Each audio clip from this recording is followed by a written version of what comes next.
तो चीटिंग क्यों होती है? तूने झूठ बोला मुझसे, बेवकूफ बनाया। इवन शादियां हो जाती हैं, मर्द हजरात ने किसी और को पसंद कर लिया। नॉर्मली होता इसी वजह से है कि when you are not fully satisfied और अवेलेबल। मेजॉरिटी खवातीन करती भी बहुत कुछ है, अपने बच्चों का भी ख्याल रख रही है, अपने हस्बैंड का भी, अपने इन-लॉज का नहीं, भी। हस्बैंड का नहीं ख्याल रखा। शादी का मतलब ये नहीं होता कि आपने, मगर अक्सर आदमी जो है वो जॉब छुड़वा देंगे। तुम दोबारा जॉब पर नहीं जाओगी, समझ गई? लोग हम पर ताने कस रहे हैं तुम्हारी बीवी की नौकरी की वजह से। आप क्या इस चीज़ को सपोर्ट करती हैं या इसकी फेवर में हैं कि अगर आप यूनिवर्सिटी में गए हैं, आप अपने लिए कोई ढूंढ सकते हैं इंसान? डिट्रैक्शन जिस रिलेशनशिप में होगी, दैट्स नॉट फॉर यू। कोई भी लड़का और लड़की उसको लगता है कि वो यूनिवर्सिटी में कहीं इन्वॉल्व हो गया, बिकॉज दैट्स द एज, कोई भी नहीं उसको रोक सकता।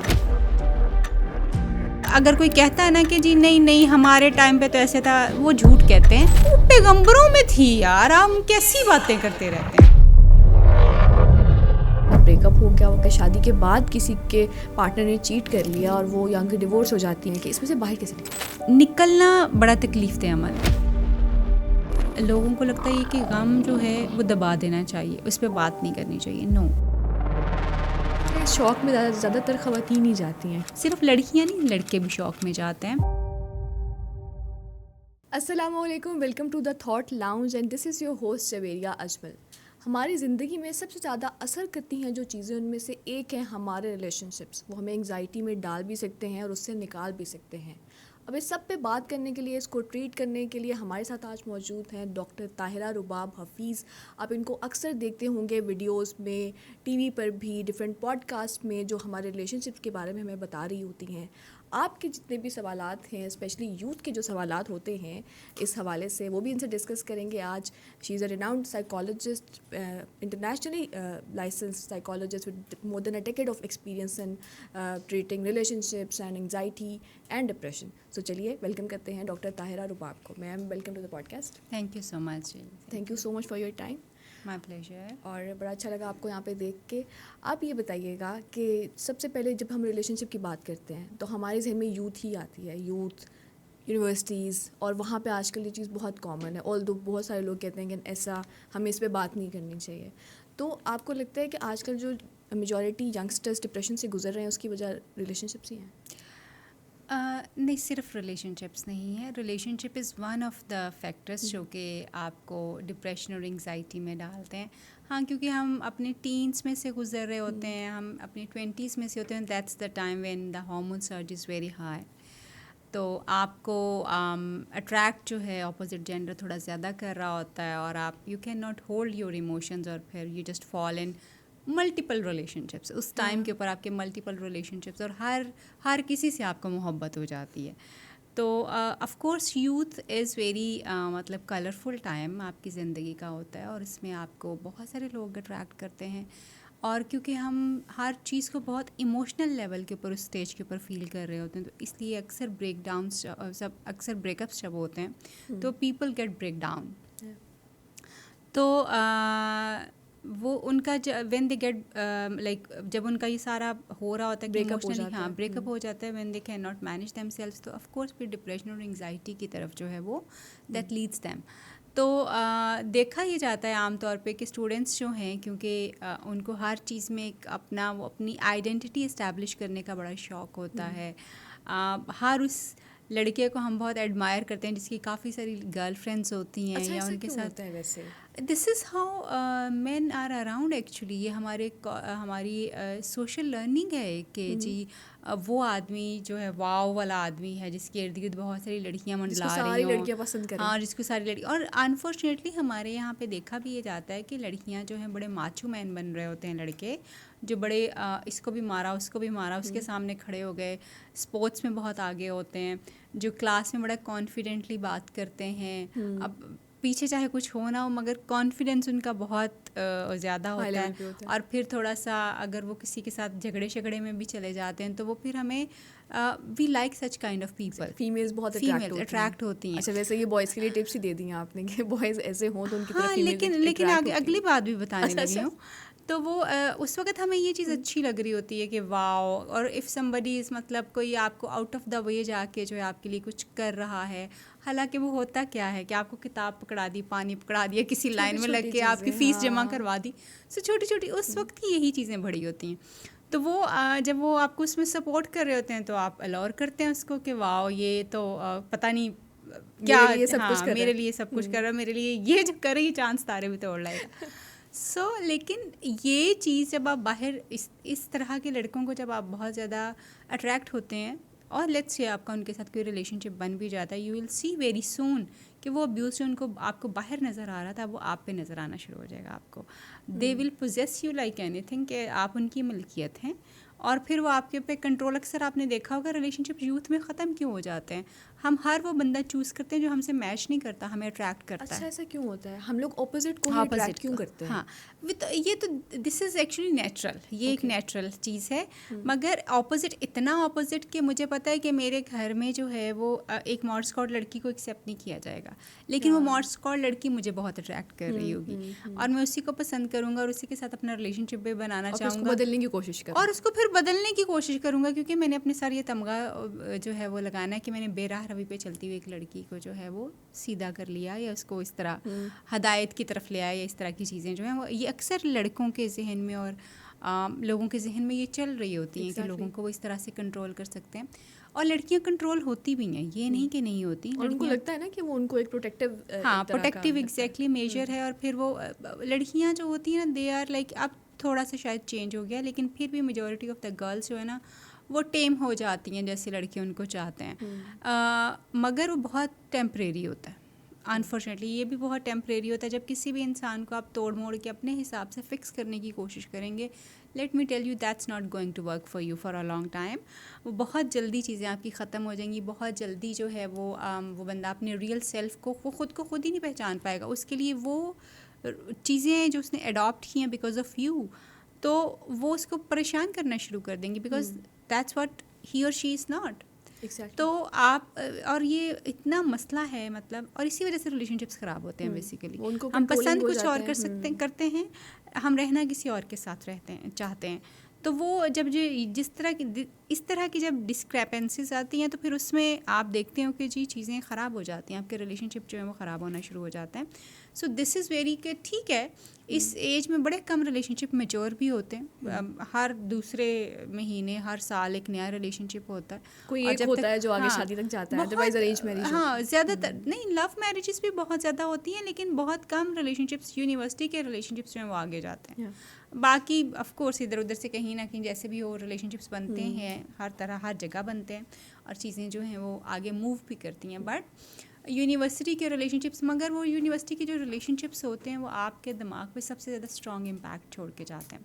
वो आपका आने वाला जो रिलेशनशिप है उसको मुतय्यन करके जाते हैं। वो आपके आने वाले रिलेशनशिप्स के साथ आपने किस तरह से डील करना है, आपकी इनसिक्योरिटीज़ कैसी हैं, ये सब कुछ बता के जाते हैं। और आप उस लर्निंग को अनडू करना आपके लिए बड़ा मुश्किल हो जाता है कि आप दोबारा से नई चीज़ों को अपने लिए, कोई ऐसी पॉसिबिलिटी है फिर इंसान टॉक्सिक हो जाता है? फॉर इंस्टेंस एक विक्टिमाइज हुआ है तो फिर वो नेक्स्ट रिलेशनशिप में टॉक्सिक हो जाता है, और एक बंदा तो ऑलरेडी टॉक्सिक है जिसके साथ आप रिलेशनशिप में थे, उसने आपको भी टॉक्सिक कर दिया।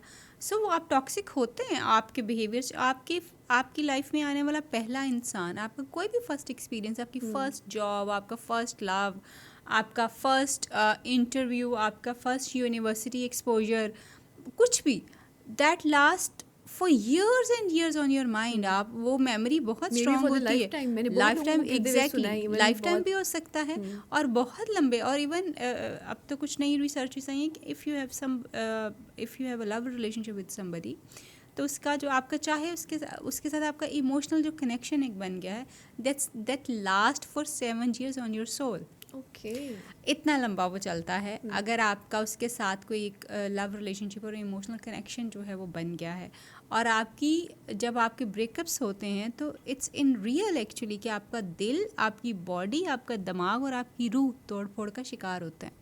ये मजाक नहीं है। फिजिकल हेल्थ भी ऑफ कोर्स अफेक्ट होती है उससे, फिजिकल हेल्थ, आपकी मेंटल हेल्थ, आपकी स्पिरिचुअल, आप बिल्कुल तोड़ फोड़ का, वो जो हम कहते हैं ना, वो शायर जिस तरह कहते हैं कि दिल टूटा तो पता नहीं चकनाचूर हो गया, खून निकल आया, हाँ खून निकला, चीखे पुकार बहुत हुई, ऑफ कोर्स इट हैपन्स।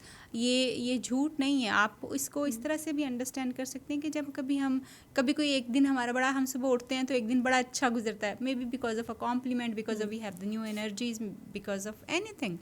तो उस दिन हम सारा दिन बड़ा, हमारा ब्लड फ्लो इतना अच्छा होता है, we feel very high, we feel very happy, और हमारे चेहरे से स्माइल ही नहीं जाती। मगर कोई एक दिन जब आपका when you are down, when there is a little stress around, और आपको चीज़ें समझ नहीं आ रही होती, तो आप उस दिन देखते हैं कि आप वेरी डाउन है, आपकी एनर्जी बहुत लो है, आपका ब्लड फ्लो बहुत लो है, कोई काम भी नहीं किया कोई जाता, काम करने बड़े तो लेजी हो रहे हैं। अगर ये आम दिनों की मैं बात कर रही हूँ, तो थिंक ओवर इट कि जी जब आप किसी के साथ रिलेशनशिप में, और वो इमोशनल बॉन्ड हो, heart to heart, soul to soul connection हो आपका, तो वो तो बहुत वेयर एंड टेयर करता है बहुत ज़्यादा। तो इसमें फिर हम क्या किसी को एडवाइस कर सकते हैं? जैसे आपने कहा कि हम रहना किसी और के साथ चाहते हैं, हम अट्रैक्ट किसी और में होते हैं, तो क्या लोगों को भी या बच्चों को आप ये एडवाइस करती हैं कि आप अगर आपने देखना ही है अपने लिए पोटेंशियल कोई पार्टनर, तो उसमें ये क्वालिटीज़ देखें या ये ना देखें, कुछ ऐसा होता अच्छा, क्वालिटीज़ मैं डिटर्मन नहीं कर सकती कि कौन सी देखें, क्योंकि ये हर किसी की अपनी चॉइस है कि उसको क्या। मैं सिर्फ ये आपको बता सकती हूँ कि what you really need to do, you need to understand yourself, who you are looking for, कि आप क्या चाह रहे हैं अपनी ज़िंदगी में, understand yourself, आपको कैसा पार्टनर चाहिए। और फिर उस पार्टनर के ऊपर आपने कोई किताब नहीं लिखनी होती, कोई 2-4 जो मेजर चीज़ें ऐसी हों, मतलब लाइफस्टाइल हो सकता है, एजुकेशन हो सकती है, ब्यूटी हो सकती है, कम्युनिकेशन हो सकती है, उसका करियर हो सकता है, फैमिली बैकग्राउंड हो सकता है। ये वो चीज़ें होती हैं यूजुअली जिसके ऊपर लोग जो हैं लोगों को कंसीडर कर रहे होते हैं। तो इनमें से आपको क्या इम्पॉर्टेंट है आपके लिए? सब कुछ आपके लिए हो सकता है ना इम्पॉर्टेंट हो, लेकिन कुछ चीज़ें आपके लिए बहुत इंपॉर्टेंट होंगी, और वो जो कुछ चीज़ें आपके लिए इम्पॉर्टेंट हैं, make them your priority in a relationship. और जब when you are looking for somebody, जब आप अपने लिए कोई देख रहे हैं, बंदा तलाश करें, तो फिर उन चीज़ों को जो आपकी लिस्ट में टॉप 5 हैं, टॉप 3 हैं, उनको कंसिडर करते हुए अपने लिए जो है वो रिलेशनशिप देखें। वैसे खुद को समझना, जी sorry, exactly, you need to understand yourself what you want, because ये डिसीजन बहुत, सबसे बड़ा ज़िंदगी का आपका डिसीजन 3 होते हैं। द वन इज़ कि आपने कहाँ सेटल डाउन होना है, sorry, the one is your career, the second is your कहाँ आपकी सेटलमेंट होनी है, मतलब आप way you will be living, and the third one is your spouse. ये तीनों वो डिसीजंस हैं जो आपकी पूरी लाइफ को जो है वो इम्पैक्ट करते हैं। और यूथ को particularly they should think over this very carefully, क्योंकि आपकी लाइफ इन चीज़ों के ऊपर, इन 3 डिसीजंस के ऊपर आपकी लाइफ डिटर्मिन होनी है कि what kind of life, what lifestyle you are going to have. तो ये आपने डिसीजंस जो हैं अपने बड़े केयरफुली लेने होते हैं। फर्स्ट ऑफ ऑल तो you really need to think of कि आप करियर क्या चूज़ कर रहे हैं। आप भी भेड़ चाल का हिस्सा बन रहे हैं, या आप अपने लिए you are creating your own space. Pakistan is land of opportunity, if you know what to do, तो आपको यहाँ से बेहतर दुनिया में कोई और मुल्क नहीं मिल सकता। यहाँ पे बहुत अपॉर्चुनिटी है, बहुत ज़्यादा अपॉर्चुनिटी, हर चीज़ के लिए, हर चीज़ के लिए, हर चीज़ के लिए। You just need to focus what you really want to do. आपको खुद का पता होना चाहिए, और आपको पता होना चाहिए कि आप किस जगह पे, किस डायरेक्शन में चीज़ों को मोड़ सकते हैं। एक तो आपको ये देखना है what career you are going to follow. दूसरा, आपने रहना कहाँ है, आइदर इट्स पाकिस्तान, लाहौर, इस्लामाबाद, कराची और एनी अदर कंट्री। ये आपके डिसीजंस वो हैं जो आपके 20s तक जाते हुए फुली डिसाइडेड होने 20s चाहिए। तक? यस, अच्छा, वो उम्र होती है जिसमें बच्चों को अपना ही नहीं पता होता। नहीं पता होता। आप इसको ये कह सकते हो 20 to 22, 3-4 का जो टाइम है, आपका ये डिसीजन होना चाहिए कि भाई what you are going to do. ये आपके 2 मेजर डिसीजन जो हैं, ये 22-24 तक हो के आपकी चीज़ें सेटल डाउन होना शुरू हो जाएंगी। करियर तो इससे भी बहुत पहले की बात है, वो तो आप जब आप 16-17 के होंगे, उससे भी पहले ही बना आपने सोचना शुरू करना है what you really want to be. तो वो आप करो। और फिर आपका पार्टनर जो है ना लाइफ में, फिर आपके पार्टनर उसका क्या वैसे टाइम फ्रेम है, ये कौन से साल तक आपको चूज़ कर लेना चाहिए? That's completely up to you. आप मतलब अर्ली अगर आप करना, अगर आपको कोई ऐसा बंदा मिल गया जिसके साथ आपको लग रहा है कि आपकी लाइफ गुजर सकती है, तो आप 20-30-25 साल, जितने साल के भी हों, you can, it's all about, no it's all about you when you are ready for that and when you want to take the responsibility, because relationship is a responsibility. हम ये कहेंगे जी, अक्सर लोग आपको ये कहते हुए नज़र आएंगे कि शादी से पहले या रिलेशनशिप में ना आने से पहले ये बंदा मेरे पीछे पीछे बहुत फिरता था, अब नहीं फिरता। Why? Because we have taken that relationship for granted, क्योंकि हमें लगता है कि अब तो ये आ गया, अब इस पर मेहनत करने की क्या ज़रूरत है, इसने अब कहाँ जाना है, मिशन अकम्प्लिश्ड। मिशन उसके बाद शुरू होता है, उससे पहले तो आपने सिर्फ एक कोशिश की है कि ये बंदा किसी तरह से मेरी ज़िंदगी का हिस्सा बन जाए। अब आपने उसको अपनी ज़िंदगी में रखना है, वो ज़्यादा मुश्किल है। वो ज़्यादा मुश्किल है। तो अगर आप उसको अपनी ज़िंदगी का हिस्सा बना के रखना चाहते हैं तो you really need to put in efforts. और वो एफर्ट्स एक दिन की नहीं है, that is life ongoing process in आपको योर हर दिन effort करनी है। हर दिन आपको उस बंदे को बताना है कि वो कितना स्पेशल है, वो आपके लिए कितना इंपॉर्टेंट है, उसका रोल क्या है आपकी ज़िंदगी में, वट मीनिंग्स ही और she has in your life.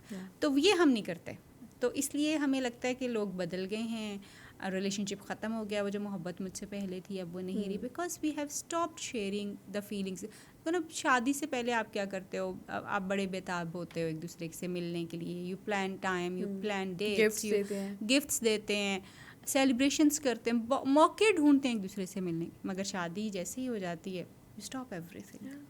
तो वो रिलेशनशिप एग्जैक्टली एक जो जिसको आप कहेंगे ना कि शॉक में चला जाता है रिलेशनशिप भी, और वो बंदा भी जिसके साथ ही सारा कुछ हो रहा होता है। So you really need to think of आप किसके साथ रह रहे हैं, रहना चाहते हैं, किसको अपनी ज़िंदगी का हिस्सा बनाना चाहते हैं, और फिर आपने उसको कैरी फॉरवर्ड वैसे करना आपको है। लगता है शौक में ज़्यादातर ख़वातीन ही जाती हैं? क्योंकि मैंने अक्सर ख़वातीन को, मैं सेलिब्रिटीज़ को भी कहते हुए सुना है कि पहले शादी से पहले मेरी बर्थडेज इनको याद होती थी और मेरे गिफ्ट्स आते थे, अब वो बर्थडे भी भूल जाते हैं। टेकन फॉर ग्रांटेड है Yeah. ये, दिस इज़ वेरी रॉन्ग। आप अपने रिलेशनशिप को अपने हाथों से मार रहे हैं, ख़त्म कर रहे हैं, कट कर रहे हैं।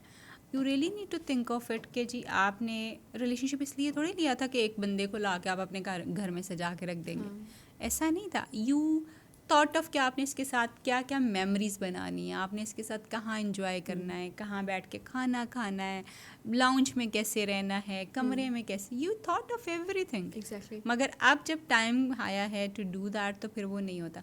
सिर्फ लड़कियां नहीं, लड़के भी शौक में जाते हैं, क्योंकि औरतें भी पहले तो बंदे को पूछेंगे खाना खा लिया आपने, सो लेना था, जा क्यों रहे हैं, अच्छा इतना स्ट्रेस नहीं, पहले आपको भी सारा कुछ याद होता है। The moment you get married आप भी ये सब कुछ छोड़ देते हैं। सो हमारा बेसिकली दोनों साइड से होता दोनों है। साइड से हैं। हम सिर्फ, हमें लगता है कि मोहब्बत शादी करने तक होती है, शादी के बाद की कोई मोहब्बत, शादी के बाद हमें लगता है मोहब्बत है ही है तो रह रहे हैं ना साथ। No, it's not, it's a wrong concept actually. मजबूरी में रह रहे होते हैं। रह मोहब्बत में भी रहे होंगे मगर that needs an expression. Because देखो, कोई भी पौधा जो होता है ना, मोहब्बत एक पौधा है, हर रिलेशनशिप एक पौधा है। आप अपने बच्चे को प्यार नहीं देंगे तो आपका बच्चा आपके साथ क्या एसोसिएट करेगा, वो आप उसकी केयर नहीं करेंगे, उसके शौक पूरे नहीं करेंगे, उसको वो चीज़ें नहीं देंगे जो उसको चाहिए, या और उसको ये ट्रस्ट नहीं होगा कि मेरा वालिद या वालदा जो हैं वो मेरी सारी ख्वाहिशात को पूरा करते हैं और मेरे लिए स्टैंड ले सकते हैं। तो वो आप पे क्यों डिपेंड करेगा और आपके साथ क्यों रहना चाहेगा, कोई और या ढूंढेगा। हाँ, उसको क्यों मोहब्बत होगी आपसे। ठीक है, आप वो मोहब्बत पहले बोते हैं, उसको परवान चढ़ाते हैं, फिर उससे कहीं फ्रूट का जो है वो उम्मीद करते हैं। शादीशुदा रिलेशनशिप में, जो कि सबसे लंबा चलने वाला रिलेशनशिप है, सारी ज़िंदगी आपकी किसी औरत या मर्द के साथ एज स्पाउस गुजरती है। ऐसे ही। आप ना सारी ज़िंदगी, माँ बाप तो रहते हैं, रिलेशनशिप्स क्योंकि बने होते हैं, बहन भाई भी रहते हैं, मगर जो इंसान आपके साथ रहता है दैट्स योर वाइफ और योर हस्बैंड। इसके अलावा कोई और बंदा, ना माँ बाप आपके साथ रहते हैं, ना आपके बहन भाई आपके साथ रहते हैं, ना आपके बच्चे आपके साथ रहते हैं। सो वो रिलेशनशिप ही हम सबसे ज़्यादा कॉम्प्रोमाइज़ करते हैं, उसको फॉर ग्रांटेड लेते हैं, उसको अब्यूज़ करते हैं, उसको सबसे ज़्यादा मेंटल टॉर्चर करते हैं। कोई ऐसी चीज़ नहीं है जो आप देखो, आप माँ बाप का बहुत ख्याल रखते हैं, आप अपने बच्चों की कोई ख्वाहिश ज़ाया नहीं होने देते, आप अपने बहन भाइयों को आउट ऑफ द वे जाके सपोर्ट करते, but when it comes to your spouse, उसके लिए आपके दिल में कोई रहम भी नहीं आता, कोई उसकी एक्नॉलेजमेंट भी नहीं आती, कोई आपके दिल में ये भी नहीं आता कि यार इस बंदे ने अपनी ज़िंदगी मेरे साथ जो है वो लगा दी है। या आपको उसकी ज़रूरतें बड़ी अननेचुरल लगती हैं, डिमांडिंग लगती हैं, या आप उसको हमेशा कहते हैं कि तुम बहुत एक नाशुक्र इंसान या नाशुक्री औरत हो। इस तरह के टॉन्ट्स हम उस औरत या मर्द को देते हैं जो हमारी ज़िंदगी का सबसे अहम हिस्सा है, जो हमारी अगली जनरेशन चल रही है, वो मेरी और उसकी है। और वो बंदा कितना अहम है मेरी ज़िंदगी, मगर उस बंदे के साथ हमारा सलूक सबसे बुरा होता है। कभी माँ बाप के कहने के ऊपर, कभी हम अपनी ही चीज़ों की वजह से उसके साथ बुरे हो जाते हैं, और कभी हमें उसकी एफर्ट्स जो हैं वो नज़र नहीं आती। अच्छा, ऐसा भी तो हो सकता है कि अगर रिलेशनशिप शादी के बाद ख़राब हुआ है, क्योंकि कहते हैं आप जितना भी पहले साथ घूम लें, आपको बंदे का पता शादी के बाद ही चलता है। साथ रहने से उस वक्त आपको पता चलता है कि अच्छा ये तो, इसमें तो वो आते ही नहीं है जैसा मैंने सोचा था। तो उस वक्त फिर आपको कॉम्प्रोमाइज़ कर लेना चाहिए, या फिर आपको उसको चेंज करने की कोशिश करनी चाहिए, या आपको छोड़ देना चाहिए? देखो, इसीलिए मैंने कहा कि ये फ़ैसला करने से पहले सोच लें कि आपको चाहिए क्या।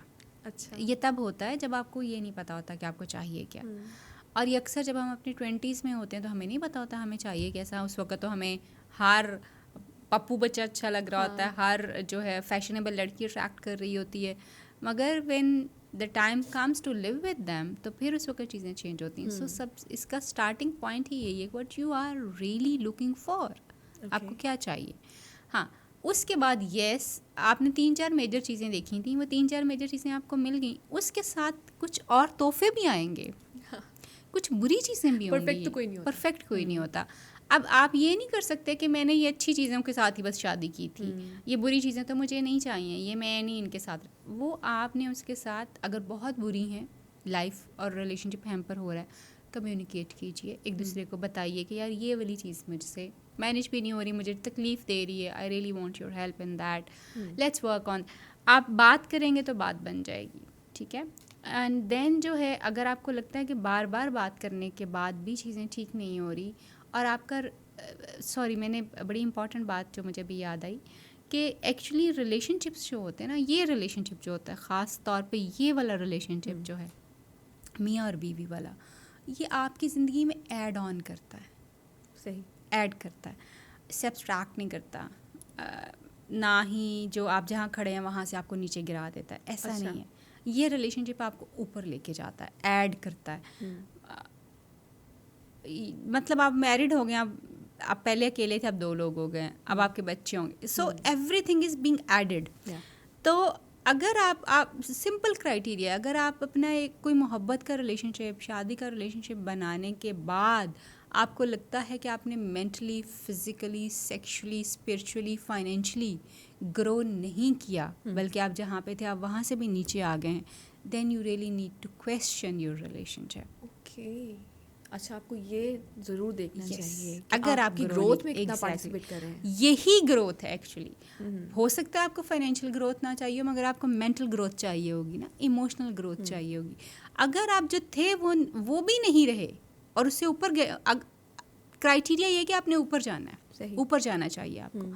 अगर आप वो भी नहीं रहे जो आप थे, तो you need to question your relationship. उस वक्त आपको देखना है कि आपने इसके साथ रहना है यस, या नहीं। रहना है या नहीं रहना, and what toll I am paying. कल एक खातून की मुझे कॉल आई, तो उनका कुछ शादी उनकी हो गई थी, मेरे ख्याल में 15-16 साल की शादी उनकी गुजर चुकी है। और उन 15-16 सालों में जो वो बयान करती हैं, वो ये बयान करती हैं कि इन 15-16 सालों में मैं जॉब करती थी, मेरे हस्बैंड ने मेरी जॉब छुड़वा दी। अच्छा, ये मेजोरिटी के साथ है। हाँ, जॉब छोड़ना मसला नहीं होता, आपकी ज़रूरत के तहत आप छोड़ सकते हैं। अगर आपके फाइनेंसिस बहुत अच्छे चल रहे हैं, अगर आपके बच्चे हो गए और आपको लग रहा है मैनेज करना इंपॉर्टेंट है, मतलब इंपॉर्टेंट का मतलब ये कि मैनेज नहीं हो पा रहे, तो आपको जॉब छोड़ने की ज़रूरत है, तो आप जॉब छोड़ सकते हैं। ये कोई ऐसी बात नहीं है। करियर जो है वो किसी भी स्टेज और टाइम पे शुरू किया जा सकता है, पहले उसका बस एक पाथवे आपके पास होना चाहिए। तो आप उसको कहीं स्टॉप ब्रेक लेके, अच्छी बात है, Pause आप कर ब्रेक सकते लें, हैं, आप दोबारा हाँ शुरू ब्रेक लें और आप उसको दोबारा शुरू कर सकते हैं, प्रोवाइडेड कि आपका स्पाउस इतना अच्छा है फाइनेंशियली और वो आपकी सारी ज़रूरतों को पूरा कर सकता है, तो आप वो ब्रेक ले सकते हैं। बच्चों की वजह से हो सकती है, अपनी शादीशुदा ज़िंदगी की वजह से भी हो सकती है यार। सो जॉब छोड़ना इज़ नॉट एन इशू।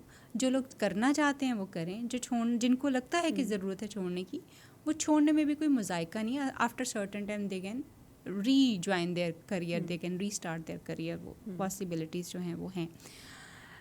लेकिन एक बंदे को जॉब इसलिए छुड़वा देनी है कि ये मुझसे ज़्यादा बेहतर कमाता है, या इसको अपनी जॉब का ज़म बहुत है, कंपटीशन, अगर ये अपने पैसों का मेरे पर रोब बहुत डालती है, ये जॉब, और उस बंदे को ये मैं ऑनेस्टली मैं आपको ये क्लेम कर रही हूँ कि वो औरतें जो कि जॉब करती हैं और काम करती हैं, वो उनकी जान हर वक्त अपने ख़ानदान में और अपनी फैमिली में लटकी हुई होती है।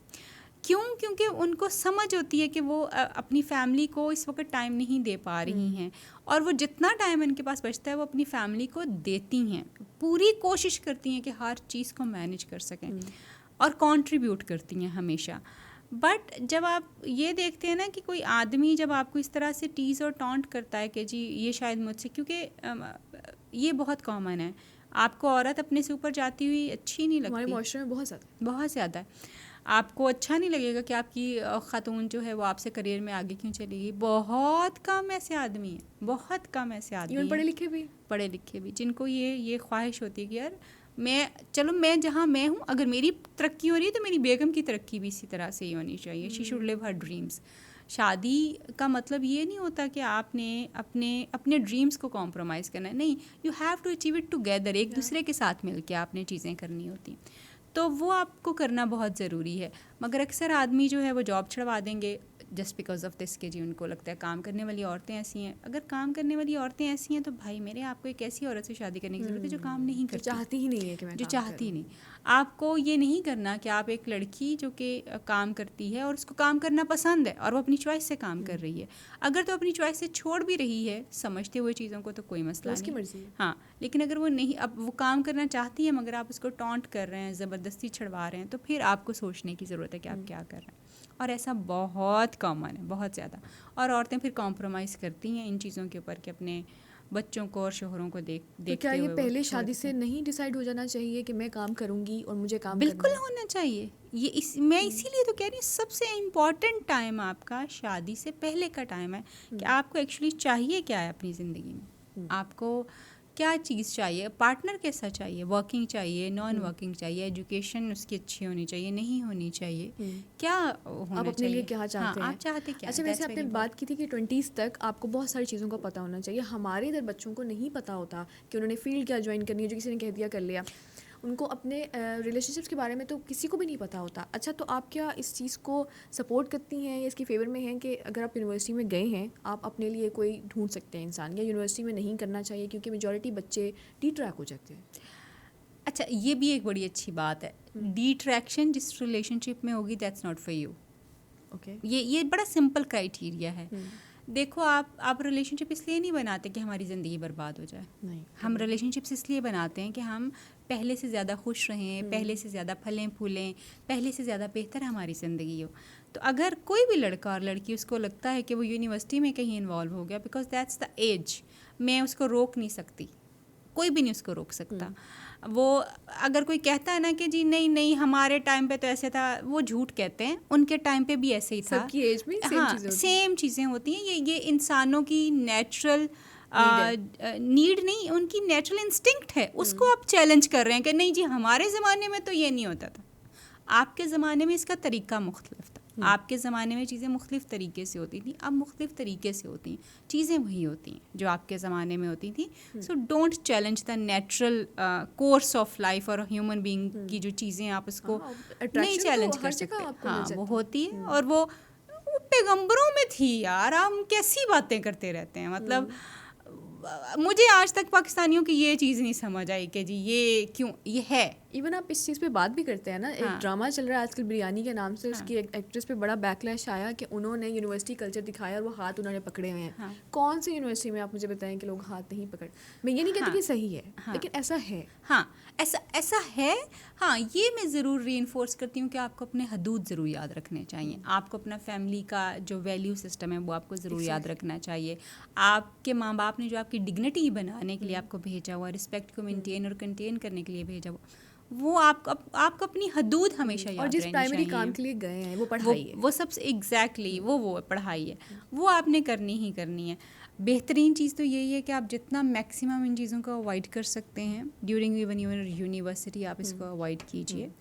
मगर अगर वो इनएविटेबल है, जो कि है, ऑनेस्टली हम जब तक ये बातें करते रहेंगे ना कि जी ये नहीं है, ये नहीं, ये है, ये यूनिवर्सिटीज़ में, कॉलेजेस में, स्कूल्स में इवन है, एक्सेप्ट करना जरूरी है। एक्सेप्ट करेंगे तो शायद कुछ कर सकते हैं, अदरवाइज़ तो कुछ भी नहीं कर सकेंगे। तो इसको जो है आप वो हदूद मुतय्यन करना बड़ा ज़रूरी है, वो वैल्यूज़ को रखना बहुत ज़रूरी क्या है। हदूद हम किसी को बता सकते हैं या हदूद भी अपनी होती हैं सबकी? कि हर आप इंसान की अपनी हदूद है, लेकिन ऑफ कोर्स कुछ ऐसी एस्टैब्लिश्ड हमारे लिमिट्स हैं जो हमारे रिलीजन ने, हमारी फैमिली ने और हमारी सोसाइटी ने हमारे ऊपर सैंक्शन की हुई हैं। अगर हम उनको फॉलो कर लेंगे तो हम बहुत सारी चीज़ों से बच सकते हैं। बहुत वैसे सारी आप क्या खराब गाइड चीज़ों में। करती हैं ऐसे बच्चों को? अगर आपके पास ऑब्वियसली केसेस पे आते होंगे तो आप उनको क्या गाइड करती हैं कि आपने इतने हदूद में रहना है, या आपने उसको प्रोलॉन्ग कैसे करना है, आपने उसको शादी की तरफ कैसे लेकर जाना है? या मैं सबसे पहले तो हमारा ये सबसे पहला सवाल होता है कि क्योंकि जो हमारे पास आते हैं ना लोग, रिलेशनशिप बनाने से पहले नहीं आते, उस वक्त आते हैं जब रिलेशनशिप ख़राब हो रहा होता है। तो वो अगर तो वो ख़राब हो चुका हुआ होता तो हम भी उसको कोई प्रिजर्व तो नहीं कर सकते, क्योंकि वो ऑलरेडी एक एंड स्टेज के ऊपर पहुंचा हुआ है। हाँ, अगर दोनों पार्टीज़ रिकनसाइल करना चाहती हैं, चाहे हस्बैंड वाइफ हैं, चाहे जो हम अभी रिलेशनशिप्स की बात करें, तो फिर चीज़ें बेहतर हो सकती हैं। अदरवाइज़ जो है वो तो अगर एक चीज़ ऑलरेडी आप डिसाइड करके आए हैं तो we can not do anything. अच्छा, उसमें हम जो एडवाइस हमेशा करते हैं लड़कियों और लड़कों से, जो चीज़ पूछते हैं वो पूछते हैं कि जी आपने मतलब चूज़ क्यों किया था, ओके क्या था जो आपको लगा कि इस बंदे के साथ आपका रिलेशनशिप जो है वो होना चाहिए, what made you to think of it. फिर उसके बाद जो है हम पूछते हैं कि अच्छा इसका एंड ऑब्जेक्टिव क्या था रिलेशनशिप का, सिर्फ यूनिवर्सिटी कॉलेज में रखना या इसको आगे लेके चलना। ओके, अगर एंड ऑब्जेक्टिव ये था कि जी आपने आगे लेके चलना, तो क्या आपने उस बंदे से इस बारे में बात की, डिस्कशन की या नहीं की, ये चीज़ें पूछते हैं। डिस्कशन के ऊपर क्या अगले बंदे ने भी एग्री किया था कि वो भी आपके साथ इतना ही चलना चाहता है, या वो आपके साथ यूनिवर्सिटी में, या उसने कभी क्लियर जवाब भी नहीं दिया आपको। तो ये बड़े रेड फ्लैग्स भी होते हैं और ग्रीन फ्लैग्स भी इसी के अंदर ही आ जाते हैं। तो वो उसने अगर आपको कभी घुमा के रखा है और कभी आपको जो है वो जवाब ही नहीं दिया, तो आपको सोचने की ज़रूरत है बेसिकली कि वो बंदा आपके साथ जो है Long term नहीं वो चलना ना लॉन्ग टर्म चलना चाहता है, ना सीरियस है आपके साथ रिलेशनशिप में। वो कंफ्यूज है, वो खुद ही कंफ्यूज है कि उसको आप अपनी ज़िंदगी में चाहिए भी हो या नहीं।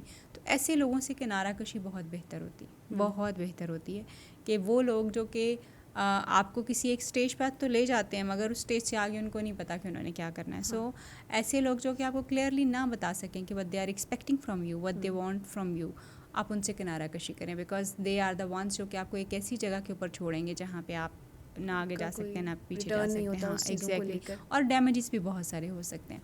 सो ये चीज़ें हम पूछते हैं। फिर then we really ask them कि अच्छा आपने इसमें किन बाउंड्रीज़ का बहुत ज़्यादा ख्याल रखा, आपकी फैमिली की तरफ से क्या चीज़ें थी, क्योंकि I am not the one जो कि लोगों को उनकी बाउंड्रीज सिखाएगा। ये बाउंड्रीज़ उनकी फैमिलीज़ की तरफ से आनी है, ये उनकी यूनिवर्सिटी की तरफ से आनी है, उनकी रिलीजियस एजुकेशन की तरफ से आनी है। मैंने बिगड़ी हुई चीज़ों को ठीक करना है, जो टूटा हुआ है उसको जोड़ने की कोशिश जो है वो करनी है। तो वो वहाँ पे फिर हम लोगों को बताते हैं कि अच्छा तुमने यहाँ पे ये गलत किया था, तुम्हारे इस रवैये ने ये चीज़ कॉज की थी, इसको ठीक कैसे किया जा सकता है, अब आइंदा चीज़ों को बेहतर कैसे किया जा सकता है। सो मैं ये समझती हूँ कि एक तो वो बंदा जो आपके साथ रहना नहीं चाहता, आपको क्लियर जवाब नहीं देता चीज़ों के बारे में, दैट्स अ नो। कभी भी किसी बंदे के पीछे क्लिंगी ना हो, कभी भी किसी बंदे को चिमटे ना कि उसके पीछे पड़ जाए मुझे चाहिए। आप जितना, ख़ास तौर पे ये लड़कियों को एडवाइस करूँ, आप जितना किसी आदमी के पीछे भागेंगी वो आपसे उतना ज़्यादा आगे भागेगा। Don't chase man. हाँ, अपने अंदर इतनी फेमिनिटी पैदा करें, अपने अंदर इतना अपने आप को एक बावकार लड़की या एक इस तरह की लड़की बनाएं जो कि डिज़ायर्ड हो। मतलब एवरीबडी वांट्स कि यार ये खातून जो है मेरी ज़िंदगी का एक परमानेंट हिस्सा होनी चाहिए। तो आप अपने आप को अपने कद को इतना रेस कीजिए, अपनी वैल्यूज़ को इतना रेस कीजिए, अपने ऊपर अपनी पर्सनैलिटी के ऊपर फोकस कीजिए। और इस बात का ये भी हरगिज़ मतलब नहीं कि आप समझ लें मैं तो बहुत तोप हूँ, मैंने किसी को तो घास भी नहीं डाली। No, not at all. Humility जो है वो बड़ी इंपॉर्टेंट चीज़ होती है, आजिज़ी आपकी तबीयत में बड़ी इंपॉर्टेंट चीज़ है। बाउंड्रीज़ का होना, अब ये पता कैसे चलता है कि खातून जो है वो हाई वैल्यू वुमन है। हम जैसे मैं बात करूँ कि आप अपने कद को रेस कर लीजिए, तो आप देखेंगे कि वो लोग जो आपसे पीछे पीछे भागते हैं वो भी आपके पीछे पीछे होंगे। You would be A desired woman अगर आप अपने ऊपर फोकस करेंगे, अपनी चीज़ों को पॉलिश करेंगे। अब आपको पता कैसे चलता है कि शी इज़ द वन जो एक क्वालिटी वुमन क्या है, एक डिज़ायर्ड वुमन क्या है, या हाई वैल्यू वुमन क्या है। ये वो औरतें होती हैं जो कि एक्चुअली पीछे पीछे नहीं भागती, दे डोंट चेस मैन। वो ये भी नहीं करती कि उनकी एरोगेंस इतनी ज़्यादा हो उनके रवैये में कि अगला बंदा उनसे बात भी ना कर सके, but they create the boundaries, अपनी बाउंड्री रखती है, उस बाउंड्री से बाहर नहीं आती, और ना ही कभी कोई ऐसी चीज़ करेगी जो उसके किरदार को क्वेश्चन कर देगी। And one very important thing, कभी कोई ऐसी बात नहीं बताएगी और करेगी जो उसको लगता हो कि उसमें नहीं है, उसमें नहीं है, और वो या उसको ये लगता है कि उसने कभी की है और वो दोबारा कर सकती है, जो कि नहीं करनी चाहिए। वो ऐसी किसी चीज़ को फोकस जो है उस तरह से नहीं करेगी। बहुत सारे टाइम पे लड़कियां अक्सर कहती हैं नहीं मैंने तो कभी, ये मेरी बाउंड्रीज है, मैं नहीं कर सकती। Keep it in your mind कि आपने जो बाउंड्री सेट कर दी है, that's your responsibility to carry that. अगर आप वो कैरी नहीं कर रही तो you are questioning your own things. अगर आप बाउंड्रीज ब्रेक करते हैं Yes. किसी इंसान के लिए, Yes. गलत है। गलत है, बिल्कुल गलत है। अनटिल अनलेस आप उस बंदे के साथ एक कमिटेड अनाउंस्ड रिलेशनशिप में चले जाते हैं, Okay. तो आपको ये वेट करना है। आपने अगर मतलब आपने किसी बंदे को कहा ना कि मैं लेट घर से बाहर नहीं रहती, पॉइंट। और आप लेट घर से, आपने उस बंदे के लिए लेट घर से बाहर रह लिया, उसी बंदे, हालांकि उसके कहने पे, उसकी सिफारिश पे, उसकी चीज़ों के ऊपर आपने लेट घर से बाहर रह लिया, तो you have questioned your own value. This is very, या तो वो बात करनी नहीं जो आप कर नहीं सकते हो, और अगर आपने की है तो यू हैव टू इस स्टैंड पे कायम रहें। यस। आदमी इससे औरतों को जज करते हैं। आदमी तो हर औरत को जज करता है। यस, अच्छा, बिल्कुल। उनके लेकिन जो ये साथ चीज़ें होती हैं इवन उनको भी कहते हैं। आपको पता होगा, एक कॉमन बड़ा फ्रेज है आदमियों का, मेरे साथ कर लिया किसी और के साथ भी कर सकती है। Exactly. That's what it is, जो मैंने अभी बताया आपको। या तो आपने अपनी वो बाउंड्री सेट नहीं करनी, या वो बात कहनी नहीं, और अगर आपने कह दिया तो you have to keep that. Exactly, क्योंकि चाहे वो मर्दों आप की मेंटालिटी है। हाँ जी, ये बिल्कुल, ये सिर्फ यहाँ नहीं है, ये सारी जगहों पे है, दुनिया में हर इसको हम जगह बदल पे नहीं है। सकते हैं। बदल सकते हैं जब आदमी ये सोचना बंद करेगा कि भाई अगर मैं अपनी वैल्यूज़ को हट के, या किसी एक इंसान के साथ आप कभी इतना आगे जाते हैं रिलेशनशिप में, कंफर्ट लेवल आपका डेवलप हो जाता है, कमिटमेंट्स हो जाती हैं, शादी की बात चलना शुरू हो जाती है, तो अगर आप उसके साथ बैठ के खाना खा रहे हैं तो दैट्स फाइन। कभी शायद अगर उनकी ये साइड कभी से एक वो- वैल्यू थी, कभी एक बाउंड्री थी, लेकिन आज वो वैल्यू, क्योंकि रिलेशनशिप बहुत आगे चला गया है, रिलेशनशिप अब इस स्टेज पे है कि हमारी शादी होने वाली है, तो फिर आप अगर उसके साथ बैठ के खाना खा रहे हैं तो दैट्स फाइन। लेकिन अगर आप बहुत शुरू में अपनी कही हुई बातों को खुद ही निगेट करते जाएंगे, और अक्सर लड़कियां कहती हैं ये मैं किसी और के लिए नहीं करती, ये तुम्हारे लिए कर रही हूँ। अपनी वैल्यू कम कर देती है वो इस Yes. तरह। अच्छा, इससे सुनने में ऐसा लगता है कि वो बहुत उसको हाई लेवल पे रख रही हैं। हाँ, आदमी को। होता यही है कि उसको हाई लेवल पे रख रही हैं, लेकिन आदमी इसको ट्रांसलेट ऐसे नहीं करता। आदमी लड़कियों इसको को समझना ज़रूरी है। एग्जैक्टली, लड़कियों को ये समझना बहुत ज़रूरी। डोंट से दिस कि वो आप उसी के लिए ही कर रही हैं, आपने पहले कभी किसी के लिए नहीं किया। बिकॉज जब आप उसको ये बातें कहें, हाँ ये बात कभी बताना पड़ती है ज़रूर लोगों को कि दिस इज़ व्हाट, जो आपको नज़र आ रहा है ना, अगर आपने ये अपनी बाउंड्री सेट की हुई है, मैं एक्चुअली बाउंड्री की बात कर रही हूँ, आपको ये जो नज़र आ रहा है कि मैं बैठी आपसे फ़ोन पे बात कर रही हूँ, या मैं आपको टाइम दे रही हूँ, ये it's really precious for me. ठीक है, आपने अपनी वैल्यू खुद क्रिएट करनी है। आपको कोई बंदा वैल्यू सिर्फ इसलिए नहीं दे देगा कि आप उसके साथ जी बैठ के खाना खा रही हैं। यू हैव टू क्रिएट, और आपकी वैल्यू तब क्रिएट होती है जब आपकी बाउंड्रीज़ बहुत क्लियर होती हैं, और आपका कॉन्फिडेंस आपकी बाउंड्रीज़ को सपोर्ट कर रहा होता है। आपको ये चीज़ें अपने जहन में रखनी है। When you are making any kind of advancement in your relationship, वो क्यों बना रही हैं आप, क्यों कर रही हैं, और क्या वो उस बंदे ने आपको ये गो हेड दे दिया that he is really sure for you. Okay. और अगर if he is not really sure for you, so then don't violate your high boundary. Value women की बात हो गई, हाई वैल्यू मैन क्या होता है? हाई वैल्यू मैन जो है वो एक ऐसा आदमी होता है जो कि अपनी प्रोग्रेस के साथ साथ अपने पार्टनर की प्रोग्रेस को बहुत ज़्यादा फोकस करता है, और वो छोटी छोटी बातों के ऊपर अपना नखरा नहीं दिखाता, गुस्सा नहीं करता, कंट्रोल नहीं करता। The one who keeps the attitude. और उसमें हाई वैल्यू आदमी जो है वो हर लड़की के लिए फॉल नहीं करता। ये तो मिलना बहुत मुश्किल है इस हाँ, तरह का। हर लड़की के लिए फॉल नहीं करता। और अनफॉर्चुनेटली हाई वैल्यू आदमी जो होते हैं, जो वो सिर्फ अट्रैक्ट करते हैं उन ख़वातीन को जो कि वाकई ही हाई वैल्यू वुमेन होंगी। ओके, ऐसा नहीं है कि वो हर किसी को जो उनके उस म्यार के साथ मैच नहीं करेंगे वो उसको भी अट्रैक्ट कर लेंगे, उसकी तरफ भी जाना शुरू हो जाएंगे। नो, वो हाई वैल्यू वुमन को ही अट्रैक्ट करता है। और वो हाई वैल्यूज़ का होना ये है कि जब वो बात कर रहा होगा तो वो कोई ऐसी बात नहीं करेगा जो कि म्यार से गिरी हुई बात होगी, मजाक में भी, मज़ाह में भी। He will respect your boundaries. आप जिस बाउंड्री में उसको रखें वो उसको बिल्कुल उसी तरह से कैरी करेगा। आप इम्पोज नहीं करता अपनी बाउंड्रीज़ को। अक्सर आपने देखा होगा लड़कियों को लड़के पुश कैसे करते हैं, क्या हो गया अब तो हम रिलेशनशिप में ही है ना, तो तुम मेरी बात मान लो, तुम मुझे ट्रस्ट नहीं करती वाला, पॉइंट। तुम्हें लगता है कि मैं तुम्हें धोखा दे दूंगा। यस, तुम दोगे, क्योंकि तुमने मेरी बाउंड्री का ख्याल नहीं रखा। जो पहले दिन ही ख्याल नहीं रख रहा वो आगे भी नहीं कभी रखेगा। नहीं रखेगा। जो मर्द आपकी बाउंड्रीज़ को रिस्पेक्ट नहीं करता वो कभी भी नहीं रखेगा. सही. And he is not loyal with you actually. उसका अपना एजेंडा है.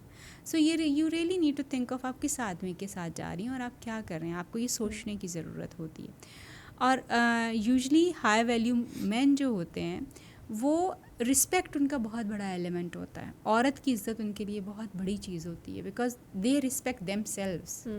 तो वो उनको लगता है कि नहीं, इस औरत की रिस्पेक्ट जो है वो भी बड़ी इम्पॉर्टेंट है. और हमेशा जो है स्पेंड करना पसंद करेंगे औरतों के ऊपर. स्पेंड करना उनको पसंद होता है. मतलब वो जो एक एथिक्स वाली हमने चीज़ें देखी हुई है ना कि मतलब गाड़ी का दरवाज़ा खोलते हैं चेयर पे. Yes, they do that. Okay. They do that. चाहे खातून जितनी भी फाइनेंशियली इंडिपेंडेंट है Yes. उसके ऊपर स्पेंड Yes. करेंगे. दे वांटेड कि वो करें. ओके, है ना. They want हाँ, it. ये हमारे अंदर होती दे है वैसे वांटेड चीज़. कि वो हम करेंगे. हम्म. वो करते हैं एक्चुअली. उनका दिल करता है और उस औरत पे लगाने को उनका और भी दिल करता है जिसकी पहले सारी ज़रूरतें पूरी हुई होंगी. अच्छा. लुक एट, आदमी उस औरत पे स्पेंड करता है जिससे वो मोहब्बत करता है सही. या जिसको वो अपने साथ रखना चाहता है. ठीक है. हर औरत पे आदमी स्पेंड नहीं करता. आदमी को दौलत से बहुत ज़्यादा मोहब्बत होती है. बहुत ज़्यादा. उसकी बड़ी प्यारी चीज़ है दौलत जो है. तो वो उस पर स्पेंड करेगा जिस औरत के साथ वो मोहब्बत करता तो है. क्या ये भी जिसको रेड साथ फ्लैग रखना है कि चाहता अगर खातून और मर्द कहीं गए हैं खाना खाने के लिए और वो आपसे पैसे दिलवा रहा है या आपसे, तो ये रेड फ्लैग है? क्या वो आप पे स्पेंड नहीं कर रहा? बिल्कुल ये रेड फ्लैग है. बिल्कुल ये रेड फ्लैग है कि हाँ, ये एक अलग बात है कि दोस्त हैं और आपस में एक्सचेंज आप कर रहे That is a हैं, आप different शेयर thing, कर yeah. रहे हैं, तो दैट इज़ फाइन. मगर कोई बंदा आपके लिए रिलेशनशिप के लिए चीज़ें कर रहा है. कभी तो ऐसा हो सकता है पॉकेट उस वक्त खाली हो जाए क्योंकि we run out of cash. कोई ऐसी बात नहीं है. कभी ऐसा हो सकता है कि आप उसकी जगह, मगर a high value man will never do that. Okay. Will never इसको do देखना that. ज़रूरी है. चाहे आप जितना भी Yes. पैसा कमाते हैं, हाँ. कभी कभार तो चले हो सकता है. कभी आपकी तरफ से भी हो सकता है कि आप उसको डिनर पे इनवाइट कर रहे हैं. But most of the time जो है, जो हाई वैल्यू मैन है, they will spend on you. तो ये चीज़ ज़रूर देखनी देखनी चाहिए. यस. उस पॉइंट पे फिर जाएंगे अंडरस्टैंड योर सेल्फ. अब ये बात इतनी ज़रूरी है जो लोगों को शायद समझ नहीं आती. अब वो 20s में अब कैसे आप बताती हैं कि अपने आप को कैसे अंडरस्टैंड करें, अपनी वैल्यूज़ को कैसे पढ़ें, क्योंकि हम अपने साथ बहुत कम टाइम स्पेंड कर रहे होते हैं. True. उस वक्त पे क्या करें? वो जो बच्चा होता है ना, वो इधर उधर ही मूव कर रहा है. हाँ, अब ये this is very very important कि आपने अपने 20s को कैसे प्लान करना होता है. 20s में आपको बड़ी चीज़ें खूबसूरत लग रही होती हैं, बड़ी अट्रैक्ट कर रही होती हैं. मेक योर गोल के हर वो औरत और आदमी दोनों के लिए मैं ये बात कर रही हूँ जो लोग अपने 18 और 20s की एज में से गुजर रहे हैं. Your career is your top priority. हर वो बंदा जो कि आपको सब कुछ मिल जाएगा अगर आपने अपना करियर सेट कर लिया तो. अगर आपने अपने आप को पॉलिश करने का जो टाइम था अपने ऊपर फोकस कर लिया तो मोहब्बत दोबारा हो जाएगी. कुछ भी दोबारा हो सकता है, मगर वो जो टाइम आपके करियर को सेट करने का अगर वो गुजर गया तो आप बहुत लेट हो जाएंगे. ये नहीं मैं कह रही कि करियर दोबारा नहीं सेट होगा, मगर बहुत लेट जो है वो जिस चीज़ का जो टाइम है आपको उसके ऊपर फोकस Time को करने की waste ना ज़रूरत है. करें. यस. और ज़रूर देखें कि आप कोई भी रिलेशनशिप ख़ास तौर पे ऑपोजिट जेंडर के साथ क्यों बना रहे हैं. अब तो खैर दोस्ती कल्चर बहुत ज़्यादा है, लोग फ्रेंड्स होते हैं. ज़रूरी नहीं है कि उनका कोई इमोशनल या कोई लव रिलेशनशिप जो है वो हो. बहुत सारे लोग जो हैं फ्रेंड्स होते हैं और वो बड़े अच्छे फ्रेंड्स भी Friend लोग is a जो है different वो thing. अगर आप हाँ, respect नज़र कर आते रहे हैं. हैं तो फिर आप उस पे रह एग्जैक्टली. सकते अपनी अपनी boundaries really important. Even relationship में भी बाउंड्री बहुत इंपॉर्टेंट है. इवन माँ बाप में बच्चे के साथ बाउंड्रीज बड़ी इंपॉर्टेंट. बाउंड्री जो है वो आप जब बाउंड्री वायलेट हो जाएगी रिलेशनशिप जो है वो ख़त्म होना शुरू हो जाएगा, ख़राब हो जाएगा. तो चीटिंग क्यों होती है? इवन शादियां हो जाती हैं उसके बाद हम बहुत सुनते हैं कि मर्द हजरात ने किसी और को पसंद कर लिया, चीटिंग कर ली, अफेयर हो गया बाहर जाके. लव मैरिजेस में भी होता है, बल्कि लोग कहते हैं कि लव मैरिजेस में ज़्यादा होता है. तो ये ऐसा क्यों होता है? अच्छा, लव मैरिजेस में ज़्यादा होता है या कम होता है, that's debatable.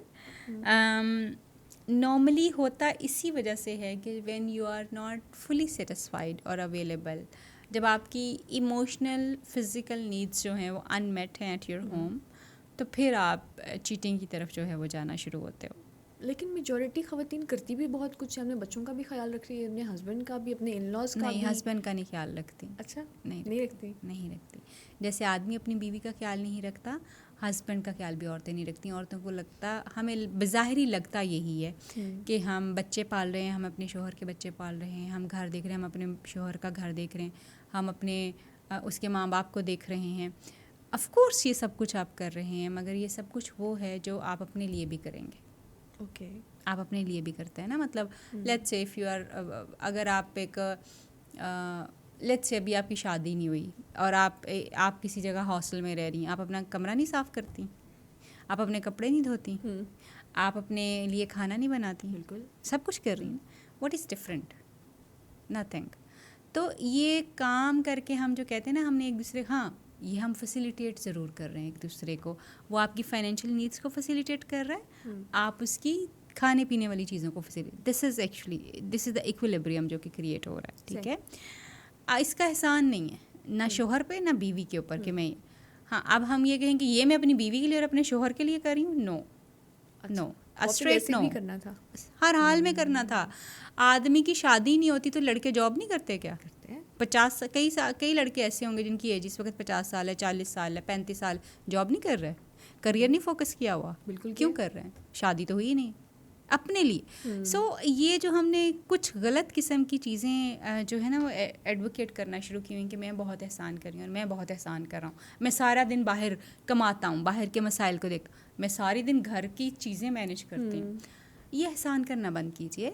You are together because you wanted to be. आप एक दूसरे के साथ, आपने एक दूसरे के साथ फैमिली बना दी। अब उस फैमिली बनाने में आपकी रोल एंड रिस्पॉन्सिबिलिटीज़ डिफरेंट है। आप अपनी रिस्पॉन्सिबिलिटीज़ पूरी कर रहे हैं, आपकी बीवी अपनी रिस्पॉन्सिबिलिटीज़ पूरी कर रहे हैं। You are not doing anything very special for each, yes special for each other. No, special क्या है? Giving that love and care to each other, वो स्पेशल है। You are making time out for me. मेरे साथ बैठ के बात करना तुम्हें ज़िंदगी लगता है। मेरे साथ टाइम बैठ के जो तुम गुजारते, या मैं अपना टाइम निकाल के तुम्हारे साथ बैठूं, तुम्हें कडल करूं, तुमसे बातें करूं, अपना दुख सुख सारा शेयर करूं, एग्जैक्टली इमोशनली अवेलेबल हूं, और फिर हम अपना जो भी हमारे ताल्लुकात बन रहे हैं उसको, वो मैं तुम्हारे लिए कर रही हूँ। अच्छा, तो ये इम्पोर्टेंट है। Yes, this is the key and this is the most important thing. जब रिलेशनशिप में ये नहीं होता तो फिर चीटिंग होती है। अच्छा, चीटिंग वैसे आपको लगता है कि जो मर्द हजरात अक्सर ये कहते भी हैं, लोग इसको कहते हैं कि ये वैसे एक्सक्यूज़ है कि मुझे वो अच्छी नहीं लग रही थी तो चलो मैं किसी और की तरफ मैंने चीटिंग कर ली। बिल्कुल नहीं एक्सक्यूज़ ये। चीटिंग का सिर्फ एक यही मयार होता है या कोई वैसे भी कर सकता है? नहीं, चीटिंग एक चॉइस है। इन एनी केस ये चॉइस है। ये एक फैसला है जो आपने करना है कि आपको एक बंदा अच्छा नहीं लग रहा, आप उसके होते हुए ना चीट करें। आप उसको बता दें, भाई मुझे आप अच्छे नहीं लग रहे, मेरी आपके साथ वो ज़रूरतें नहीं पूरी हो रही। आप उसको वो नहीं बता रहे जो आपको उससे चाहिए, मगर आप उसके लिए किसी और को देख रहे हैं। लेकिन उसके जब पकड़े जाते हैं तो अक्सर ये एक्सक्यूज़ होता है कि वो मेरी नीड्स को पूरा नहीं कर रहे थे, या मैं खुश नहीं था। एग्जैक्टली। लेकिन ये एक्सक्यूज़ आप अपनी नीड को पूरा करने के लिए किसी दूसरे बंदे को धोखा तो नहीं दे सकते। बिल्कुल नहीं, दे ही नहीं सकते। So you really need to think of कि आपने उस बंदे, अगर आपको लग रहा है कि चीटिंग का टाइम आ गया है रिलेशनशिप में, talk to your partner about it. What is missing? वो जो मिसिंग आप कहीं और से ढूंढने लगे हैं, टॉक टू योर पार्टनर। हाँ, आप उसको ये बात ज़रूर फिर कह सकते हैं कि यार since I am asking you time and again, मैंने बहुत दफ़ा आपसे बात की, मैंने पॉइंट आउट किया, मैंने बताया कि यार मुझे ये मेरी ज़रूरत है। अगर तो मैंने बताए बगैर चीट किया हो तो येस आई एम आंसरेबल, मैं यहाँ पे हूँ। लेकिन जब मैं तुम्हें बार बार कहूँ कि मुझे तुमसे ये चाहिए, ये चाहिए, ये चाहिए, और तुम हमेशा मुझे ना करो या मुझे अटेंड ना करो, मेरी नीड्स को पूरा ना करो, तो फिर आपका चीटिंग का भी सवाल नहीं बनता। ओके। उसके बाद आप उनको नहीं, आपने पूरा नहीं, आपने उसको सुना नहीं है, आपकी भी गलती है, आपने सुना नहीं उसको। अब वो एक तो चलो कोई किसी बंदे ने बताया ही नहीं ना, वो तो ज़्यादा कसूरवार है कि उसने चीटिंग बगैर बताए। आप बात तो करते, हो सकता है आपका पार्टनर इतना ओपन हो, वो चीज़ों को करने के लिए रेडी हो, आपने बात ही नहीं की। आपको एक मौका चाहिए था और आप किसी और की तरफ चले गए। मगर एक वो बंदा जो बार बार आपको बता रहा है, आपको इजहार कर रहा है, वो ज़रूरत इमोशनल हो सकती है, वो फिज़िकल हो सकती है, वो कुछ भी हो सकती है जो आपसे उसको नहीं मिल रही। अगर आप उसको वो नहीं दे रहे और वो बंदा अपने मुंह से बार बार कह रहा है, तो फिर आपका कसूर है। आपका कसूर है कि आपने ना उसकी नीड को सुना, ना उसको एड्रेस किया, ना उसको कहा कि चलो यार मुझे भी नहीं पता ये करना कैसे, लेट्स डू इट टुगेदर। तो ये इंपॉर्टेंट चीज़ें। Yes, but then again cheating is a decision and choice. It's not an excuse. No, not at all. If somebody is saying this is कि मैंने ये इस वजह से कर लिया था, तो he needs talk to me first.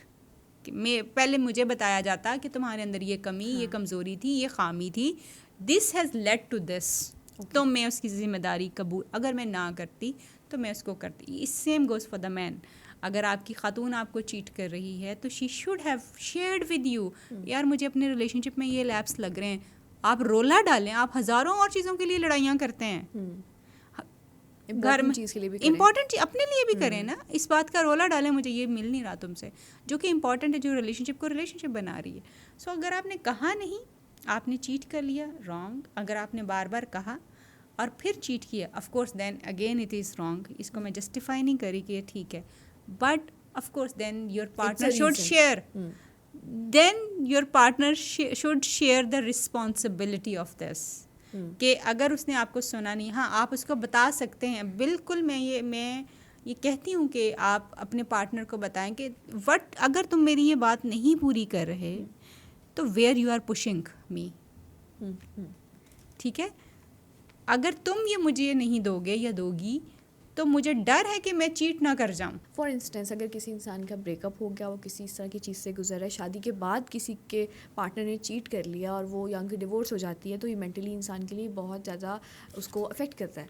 तो फिर उसके बाद आप क्या एडवाइस करते हैं कि इसमें से बाहर कैसे निकला है? अच्छा, ये बड़ा इंपॉर्टेंट है। आजकल हमने इसके ऊपर काफ़ी सारी अपनी वर्कशॉप्स जो हैं वो रखी हैं, बल्कि एक हमारी 11 नवंबर को वर्कशॉप है ब्रेकअप एंड चीटिंग के ऊपर। Okay, anybody can attend that. वो आप हमसे कांटेक्ट कर सकते हैं, रजिस्टर कर सकते हैं। टाइम टू टाइम हमारे ये प्रोग्राम्स चल रहे होते हैं। निकलना बड़ा तकलीफ दे अमल है, बहुत तकलीफ दे है। It brings a lot of pain, और कई दफ़ा लोग निकल ही नहीं पाते हैं।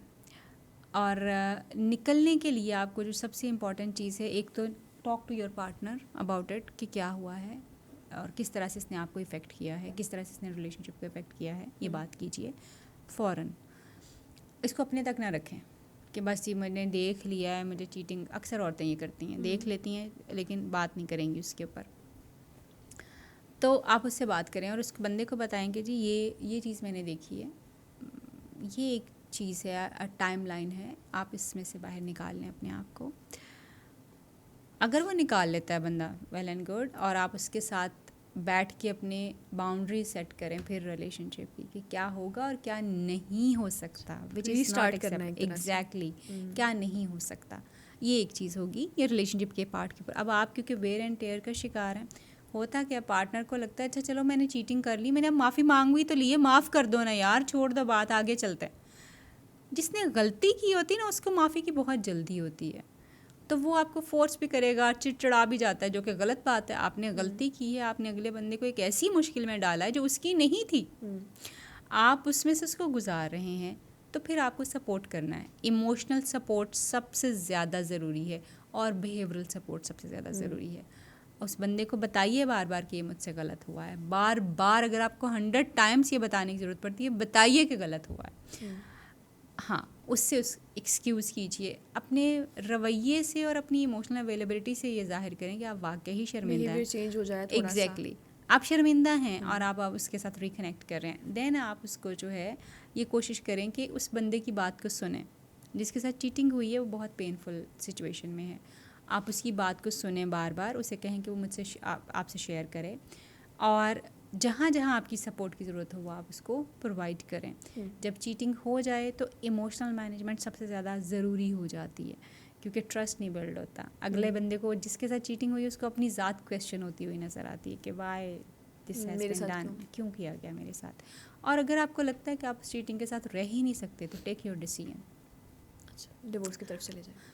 डिवोर्स है, सेपरेशन है, वो आपकी अपनी मर्ज़ी है। बिकॉज अगर आपको लगता है कि आप नहीं कोप कर पाएंगे तो फिर उस बंदे को सारी ज़िंदगी लानतें करने से बेहतर है, उसको शर्मिंदा करने से बहुत बेहतर है कि आप अपना रास्ता जो है ले सकते हैं, क्योंकि ये ऑप्शन तो आपकी ज़िंदगी भी पीसफुल बनाएगी और उस बंदे की। डिवोर्स के बाद या ब्रेकअप के बाद जब कंप्लीटली छोड़ देते हैं आप एक इंसान को, उस वक्त आप क्या कहती हैं लोगों को कि अपने आप को वापस ज़िंदगी की तरफ कैसे लेकर आते हैं?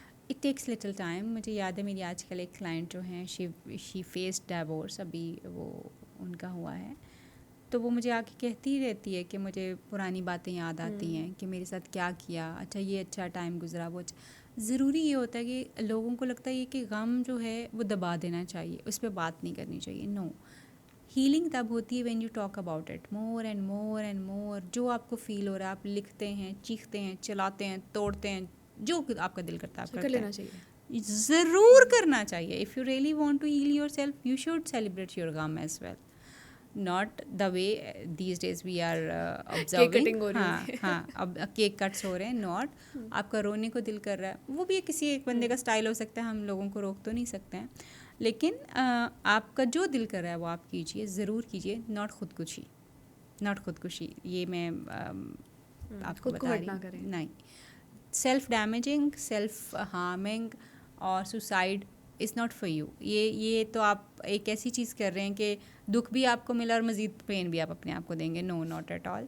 हाँ, इसको प्रोसेस करें, और अगर आपको लग रहा है कि आपको प्रोफेशनल हेल्प की ज़रूरत है, जो कि यूजुअली लोगों को होती है, गेट दैट, बहुत थेरेपिस्ट इंपॉर्टेंट के पास ज़रूर जाएं। थेरेपिस्ट के पास ज़रूर जाएँ। येस, हमारी वर्कशॉप्स अटेंड कर सकते हैं, विच इज़ लाइक बड़ी एक्सटेंसिव होती हैं हमारी वर्कशॉप्स, और वो हम अनाउंस करते रहते हैं टाइम टू टाइम। उसमें लोगों को बहुत फ़ायदा होता है, हीलिंग बहुत क्विक हो जाती है, क्योंकि वहाँ पे उनके जैसे और बहुत सारे लोग होते हैं जिनके साथ वो शेयरिंग करते हैं, और फिर हम डिफरेंट लेवल्स के ऊपर लोगों की हीलिंग करवाते हैं। सो दे कैन तो ये थेरेपिस्ट बजट में ही आता है, फाइनेंशियली भी लोग बजट में होता है बहुत कि जितने भी इकोनॉमिक सस्ती क्लास से चीज़ें, लोग बहुत सस्ते। ताल्लुक़ रखते हैं। हम ब्यूटीफुल माइंड्स मेरा इदारा है, और ब्यूटीफुल माइंड्स के ऊपर मौजूद हर सर्विस जो है, हर सर्विस जो है वो विद इन द बजट जो है वो है। Okay, यानी कि हर within the- इंसान उसको, हर इंसान avail कर अवेल सकता कर है। सकता है, ऐसा कुछ भी नहीं। ठीक है, again thank you very much ma'am for your Pleasure. Time, और हमने बहुत सी इंपॉर्टेंट चीज़ों को जाना जो आजकल के यूथ के लिए स्पेशली बहुत ज़रूरी है, और बड़े बड़े अच्छे से आपने बताया high value man and high value women, क्योंकि अक्सर हम सुनते हैं कि हाई वैल्यू वुमेन ही होती है, मैन नहीं होता।